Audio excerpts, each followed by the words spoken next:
बच्चों, आज हम युगपत समीकरण अर्थात रैखिक समीकरण के बारे में पढ़ेंगे। जो दो चर राशियां x और y में रैखिक समीकरणों के युग्म का व्यापक रूप निम्न होता है: a1x plus b1y plus c1 equal to 0। एक समीकरण ये हो गया।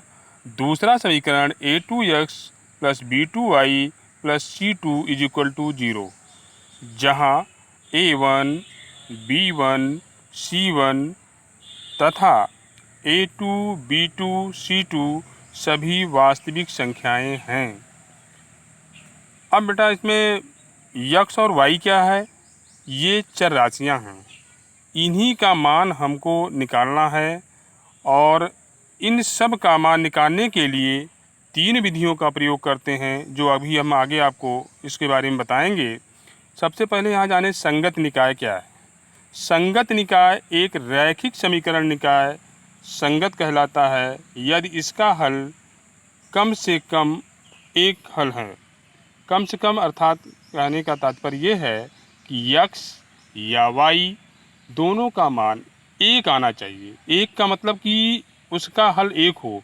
x और y का जो भी मान आवे उसको रखने पर इसमें समीकरण एक या दो में कहीं भी रखेंगे तो बायां पक्ष दाएं पक्ष के बराबर होना चाहिए, अर्थात उसको संतुष्ट होना चाहिए। संतुष्ट कब होगा? जब बायां पक्ष दाएं पक्ष के बराबर हो जाएगा, तब ये हम कहेंगे कि समीकरण को संतुष्ट कर रहा है, अर्थात इसका एक हल है।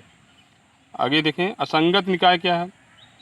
एक रैखिक समीकरण निकाय संगत कहलाता है यदि इसका कोई हल नहीं है। इसे क्या कहेंगे? असंगत निकाय कहेंगे। रैखिक समीकरण युग्म को बीजगणितीय विधियों द्वारा हल करना। इसे तीन प्रकार से हम लोग हल कर सकते हैं। नंबर एक है प्रतिस्थापन विधि, नंबर दो है विलोपन विधि, नंबर तीन बीज गुणन विधि। प्रतिस्थापन विधि किसे कहते हैं, उसी के बारे में आज हम पहले चर्चा करेंगे। उसके बाद आगे फिर विलोपन विधि और बीज गुणन विधि के बारे में चर्चा करेंगे। तो प्रतिस्थापन विधि है क्या? प्रतिस्थापना अर्थात उसका अगर संविच्छेद करें, प्रतिस्थापित करना। किसके प्रति?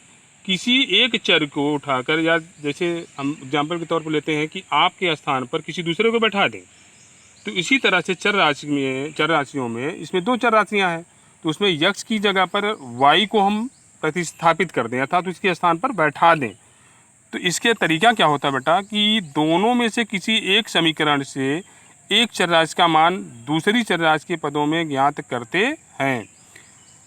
अब जो भी मान ज्ञात होगा, जैसे यहाँ देखें नीचे हमने एग्जाम्पल लिया है x plus y is equal to 6, x minus y is equal to 8। समीकरण पहला और दूसरा दो समीकरण है।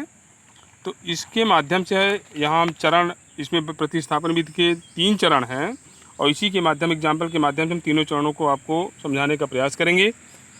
यहाँ देखिए, समीकरण एक से x का मान ज्ञात करने पर, समीकरण एक आपका देखिए यहाँ x plus y equal to 6 है, और इसी समीकरण एक से हम x का मान ज्ञात करेंगे। कैसे करेंगे? y को पक्षांतर कर दिया। पक्षांतर करने जब करेंगे तो उसका साइन चेंज हो जाता है, बाएं पक्ष से दाहिने पक्ष की ओर ले जाते हैं। तो आप लोग इससे जानते हैं कि प्लस का माइनस, माइनस का प्लस हो जाता है। यहाँ हो जाएगा x equal to 6 minus y. ये हो गया आपका तीसरा समीकरण। समीकरण एक से हमको ज्ञात हो गया x equal to 6 minus y. अब यहाँ हम क्या करेंगे?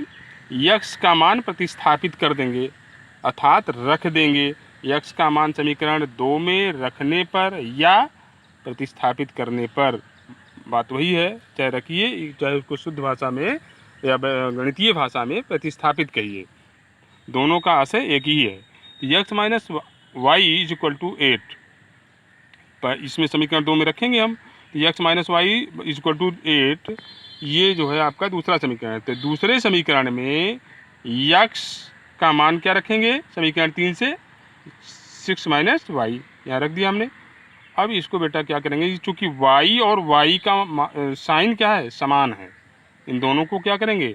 जोड़ देंगे, लेकिन चिन्ह में कोई परिवर्तन नहीं होगा। तो 6 minus 2y is equal to क्या हो गया? 8। तो minus 2y is equal to अचर पद को अचर पद की तरफ अर्थात दाहिनी तरफ पक्षांतर कर देंगे। तो 6 का साइन क्या है? प्लस है, उधर जाएगा तो माइनस हो जाएगा। तो -2y कितना हो गया 2, तो y -2/-2, इसको सिंप्लीफाई करेंगे तो प्लस माइनस का डिवाइडेशन क्या होता है, भाग क्या होता है माइनस, और 2 से 2 में भाग देंगे करेंगे तो 1 आएगा, तो y कितना हो गया -1। अब y बराबर -1 चाहे समीकरण में 1 में रख दीजिए, चाहे समीकरण 2 में रख दीजिए, चाहे समीकरण जो अभी हमने प्राप्त किया है 3 उसमें रख देंगे तो ज़्यादा आसान रहेगा, इजी रहेगा आपको निकालने में। तो समीकरण 3 में y बराबर -1 रख देंगे, तो यहाँ पर रखने पर क्या मिला आपको, देखिए x = 6 - y = 6 माइनस y की वैल्यू क्या रख देंगे -1 रख दिया गया, 6 + 1 आया, तो x बराबर कितना आ गया 7, अर्थात x के मान आ गए 7, y के मान आ गए कितना -1। दोनों का मान हमको प्राप्त हो गया, दोनों चर राशियों का मान ज्ञात हो गया। अब हमारा ये मान सही है कि नहीं, इसकी जांच, उत्तर की जांच हम कर सकते हैं कैसे, x बराबर 7, y बराबर -1, चाहे तो आप समीकरण 1 में रख दें, चाहे समीकरण 2 में रख दें। तो यहाँ पर हमने समीकरण 1 में रख के आपको दिखाया है कि देखें 1 में रखने पर क्या रखेंगे, x का मान और y का मान रखने पर देखिए x बराबर 7 रखा, y बराबर -1, तो प्लस माइनस का गुणा हो जाएगा -1, 7 में से विपरीत चिन्ह है चूँकि इसलिए घट जाएगा, तो 7 में से 1 गया 6, 6 बराबर आया 6, बायां पक्ष दाएं पक्ष के बराबर आया, इसलिए आपका जो ये हल आया है x और y का मान आया है, इसका मतलब है कि आपका उत्तर सही है।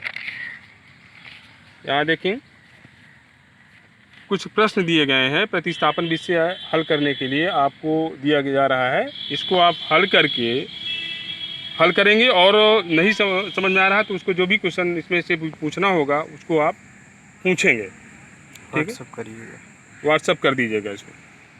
धन्यवाद।